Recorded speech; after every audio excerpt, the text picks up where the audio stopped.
AP sir classes के YouTube channel में आपका स्वागत करते हैं। फाइनली इससे पहले वाले वीडियोज में हम लोगों ने सरफेस केमिस्ट्री समझा था। सरफेस केमिस्ट्री जो होती है वो एक पृष्ठ रसायन है। सरफेस पे होने वाली क्रियाएं ये चीजें हमने समझी थी। साथ ही साथ हम लोगों ने अधिशोषण और अवशोषण किसे कहते हैं यह समझा था। और हम लोगों ने अधिशोषण के प्रकार भी समझे थे। अधिशोषण के जो प्रकार थे वो दो प्रकार थे, एक भौतिक और रासायनिक अधिशोषण हम लोगों ने समझ लिया था पहले वाली वीडियोज में। आज जो वीडियो सेकंड है इसमें हम लोग समझेंगे ऊष्मागतिकी के सिद्धांत के आधार पर अधिशोषण की क्रियाविधि। ये इंपॉर्टेंट चैप्टर आप लोगों के लिए होता है और ये जो टॉपिक है ये बहुत ही इंपॉर्टेंट है क्योंकि ऊष्मागतिकी जो है वो क्लास 11th का भी टॉपिक है, लेकिन उस 11th के टॉपिक के साथ साथ यहाँ पर भी उसका बहुत ही बड़ा यूज है और यहाँ हमें ऊष्मागतिकी के आधार पर जो अधिशोषण की क्रियाविधि है वो समझनी पड़ेगी। ठीक है, ये वीडियो क्लास 11th के लिए भी इंपॉर्टेंट तो बनता ही है, लेकिन क्लास 12th के लिए भी बहुत इंपॉर्टेंट है। तो वीडियो को स्टार्ट करते हैं। ऊष्मागतिकी के सिद्धांत के आधार पर जो अधिशोषण रहेगा, ऊष्मागतिकी का बहुत ही इंपॉर्टेंट जो फॉर्मूला एक सूत्र होता है उसको हम समझते हैं delta G is equal to delta H minus T delta S. ये बहुत ही महत्वपूर्ण फॉर्मूला होता है। इन सभी को बारी बारी से हम समझेंगे। पहले मैं आपको बता दूं कि डेल्टा जी क्या होता है। डेल्टा जी को कहते हैं गिब्ज ऊर्जा। गिब्ज से ही पता होगा कि मुक्त की बात की जा रही है, मतलब ऐसी ऊर्जा जो क्या होती हो, मुक्त होती हो। अब इनको पहले समझते हैं, इसके बाद हर चीज को टॉपिक बाय टॉपिक समझेंगे। तो गिब्ज ऊर्जा क्या है ये देखो ध्यान से। इसको कहते हैं डेल्टा जी। डेल्टा जी की वैल्यू 3 स्टेट में हो सकती है। डेल्टा जी की वैल्यू 0 हो सकती है और डेल्टा जी की वैल्यू प्लस में भी हो सकती है, डेल्टा जी की वैल्यू माइनस में हो सकती है। डेल्टा जी की वैल्यू जब 0 में होगी मतलब शून्य होगी तो उसे कहेंगे साम्यावस्था, और जब डेल्टा जी की वैल्यू जब प्लस में जी की वैल्यू जो होगी वो पॉजिटिव होगी तो पॉजिटिव होने के साथ साथ इसे हम कहेंगे अस्वतः प्रक्रम। और जब डेल्टा जी की जो वैल्यू माइनस में होगी तो इसे हम कहेंगे स्वतः प्रक्रम। अब ये जो हमें स्वतः प्रक्रम और सामान्य अवस्था या अस्वतः प्रक्रम मिल रहा है ये क्या है, मैं आपको एक एग्जांपल के थ्रू समझाता हूं। तो जैसे आप ध्यान से समझिएगा, ये आप लोगों को एक कमरा मिल रहा है, ठीक है, जिस कमरे में 2 कमरे आपको मिल रहे हैं। ये पहला कमरा है, ये दूसरा कमरा है। ध्यान से समझिएगा, ये हमारा पहला कमरा है, ये हमारा दूसरा कमरा हो रहा है। यहाँ पर आप ध्यान समझिए, यहाँ पर मान लीजिए पहले कमरे में हमने हीलियम गैस भर दिया। पहले कमरे में हमने हीलियम गैस भर दिया। जब हमने पहले कमरे में हीलियम गैस भर दिया, यहाँ पर हमने जंगला, यहाँ पर क्या है कि एक जंगला है जिसे हमने यहाँ पर खोल दिया है। तब जंगले को जब हम खोलते हैं तो हम क्या देखेंगे, यहाँ पर जो हीलियम के परमाणु हैं, हीलियम गैस के जो परमाणु हैं वो धीरे धीरे उठ करके कहाँ आ जाएंगे, इसमें आकर के धीरे धीरे भर जाएंगे। जब ये यहाँ आकर के धीरे धीरे तरीके से यहाँ पर आकर के भर जाएंगे तो एक कंडीशन ऐसा आता है कि ये जो पूरा का पूरा गैस है इसमें आराम से दोनों के बीच में जो इक्विवेलेंस हो जाते हैं, साम्य अवस्था आ जाती है। तो यहाँ हम कहेंगे डेल्टा जी की वैल्यू क्या हो गई, 0 हो गई। तो ये साम्य अवस्था में आ गए।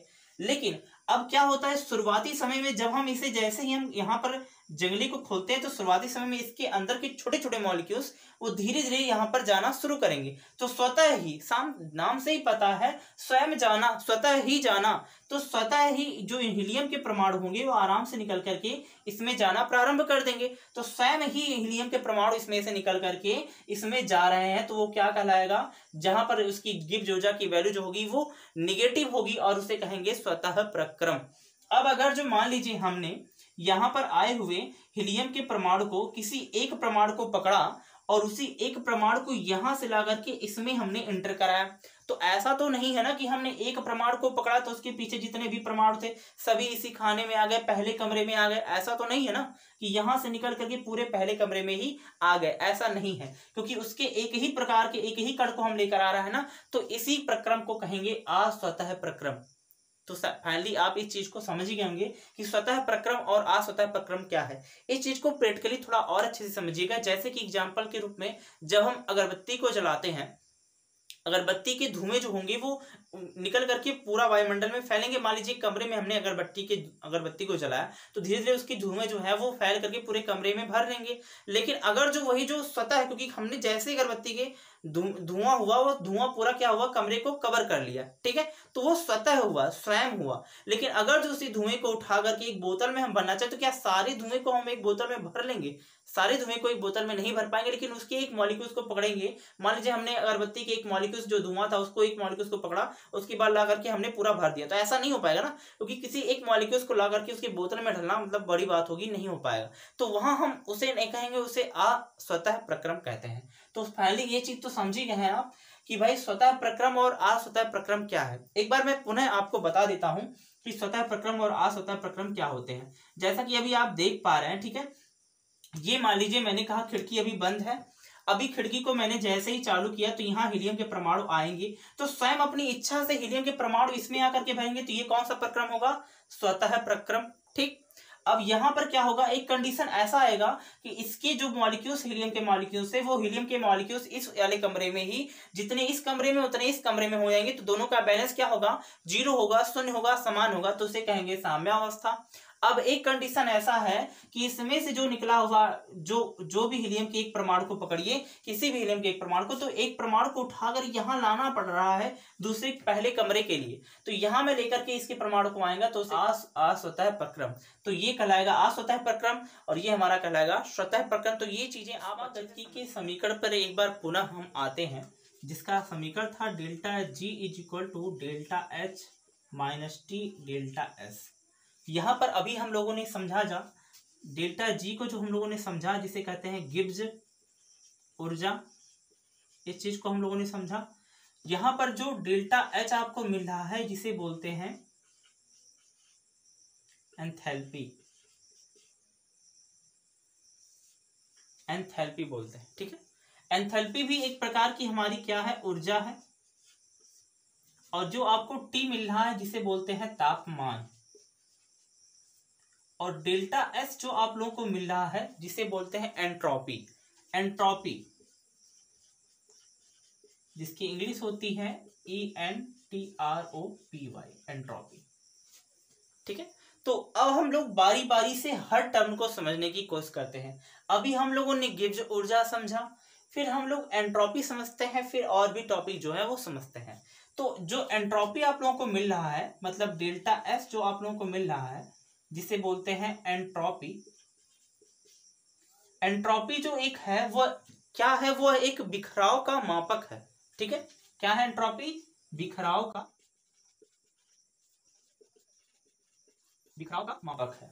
मतलब जो आपको डेल्टा एस मिल रहा है, एंट्रोपी मिल रहा है, वह एक क्या है, बिखराव का मापक है। इसे समझने की कोशिश करते हैं। मान लीजिए हमने एक बॉक्स बनाया, 3 बॉक्सेस बना लिए। गैस के कण बहुत ही दूर दूर होते हैं, जो द्रव के कण हैं वो कुछ इससे पास होंगे, और जो ठोस के कण होते हैं वह बहुत ही पास होते हैं। ये हमारे ठोस के कण हैं, ठीक है।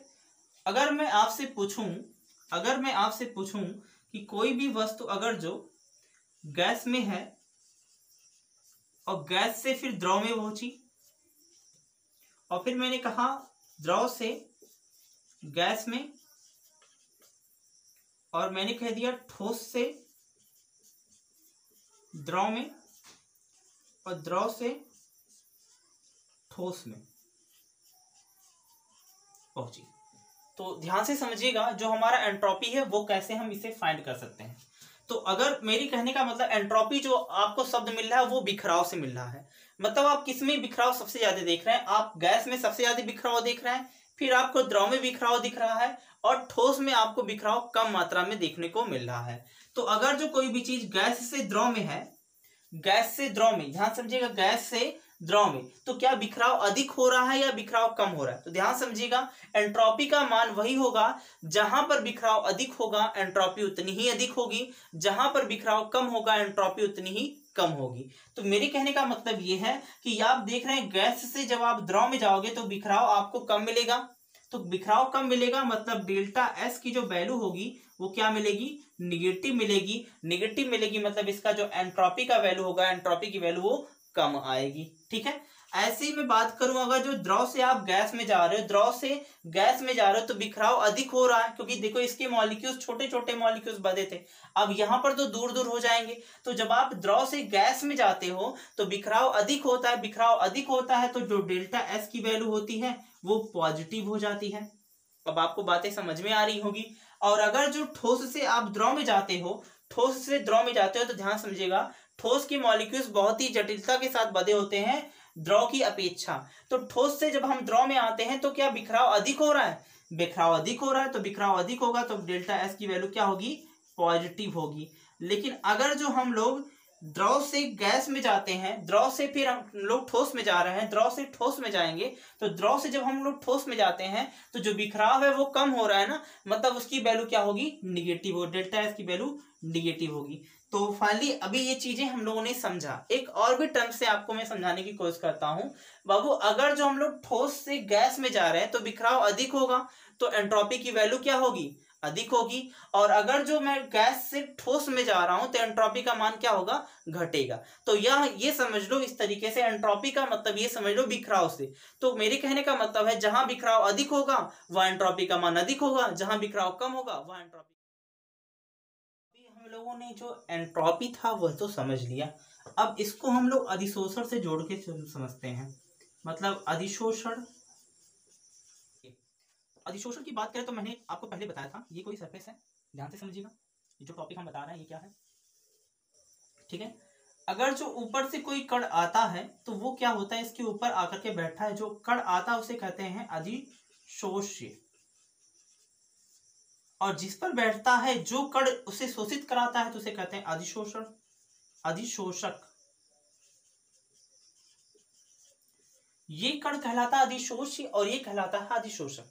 तो मैं आपको बता दूं कि जब भी कहीं केमिस्ट्री में या रसायन विज्ञान में कहीं पर भी जब कोई कण आपस में मिल रहा है तो कहीं ना कहीं किसी में रिएक्शन होने से ऊष्मा निकलती है। तो ये जो क्रिया आपको मिल रहा है, ये जो क्रिया आपको मिल रही है कि जो अधिशोषण हो रहा है, अधिशोषण हो रहा है, तो उस प्रक्रिया में जो होता है ऊष्मा निकलती है, तो ये प्रक्रिया कहलाएगी ऊष्माक्षेपी अपक्रिया। क्योंकि ऊष्मा निकल रही है तो ये क्या कहलाएगी, ऊष्माक्षेपी अपक्रिया, ऊष्माक्षेपी प्रक्रम हो गया। अब ऊष्माक्षेपी प्रक्रम में जब ऊष्माक्षेपी प्रक्रम हो रहा है तो उस कंडीशन में जो एंथैल्पी होती है, मतलब डेल्टा एच की जो वैल्यू होगी वो क्या होगी, निगेटिव होगी। तो यहां मेरे कहने का मतलब है जो एंथैल्पी की वैल्यू होगी, ऊर्जा निकल रही है ना, क्योंकि जब भी अधिशोषक से मिलते हैं उसके बाद से ऊष्मा उसमें से मुक्त होती है, निर्मुक्त होती है, निकलती है। तो यहाँ ऊष्मा क्षेपी प्रक्रम हुआ, इसीलिए जो इसकी साइन हुई, मतलब एंथैल्पी की जो वैल्यू हुई वो क्या हो गई, निगेटिव हो गई।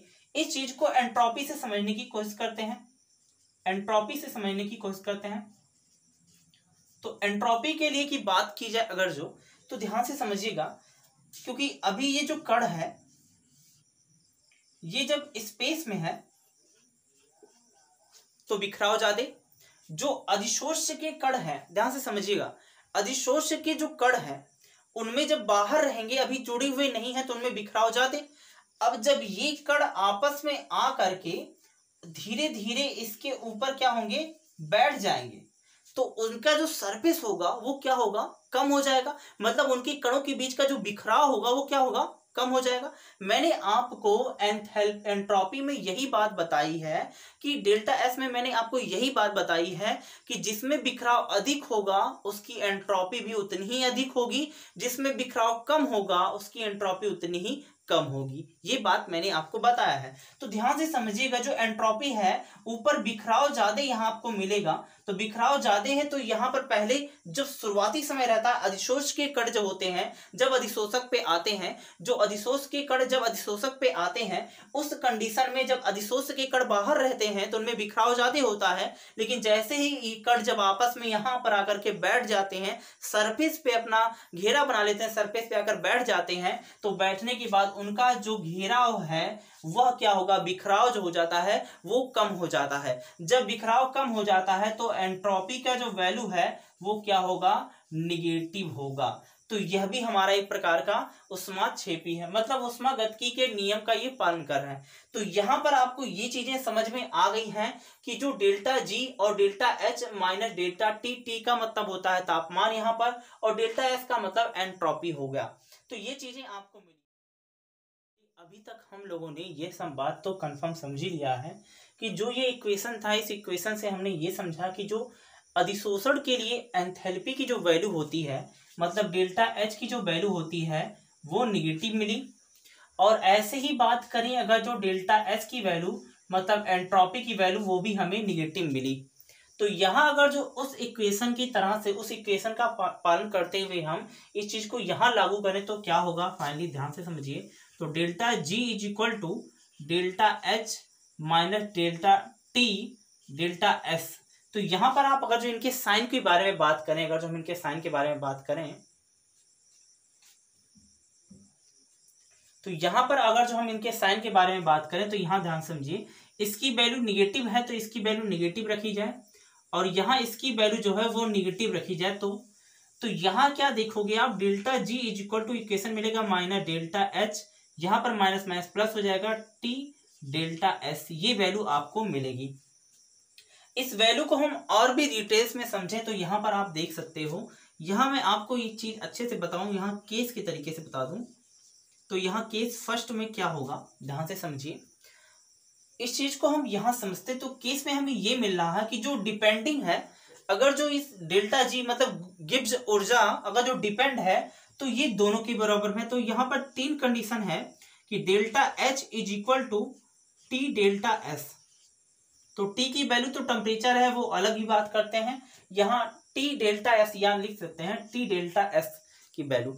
तो यहाँ मेरे कहने का मतलब है जब डेल्टा एच और डेल्टा टी डेल्टा एस अगर जो बराबर होगा तो यहाँ इसकी वैल्यू की मान आएगी। इस चीज को हम यहाँ प्रैक्टिकली यहाँ इस तरीके से समझते हैं। तो यहाँ ध्यान समझिएगा, मान लीजिए हमने डेल्टा एच की वैल्यू यहाँ पर ले ली 3 और टी डेल्टा एस की वैल्यू ले ली 3, क्योंकि जब बराबर होंगे दोनों, तो दोनों जब बराबर होंगे साइन तो फिर वैल्यू आएगी।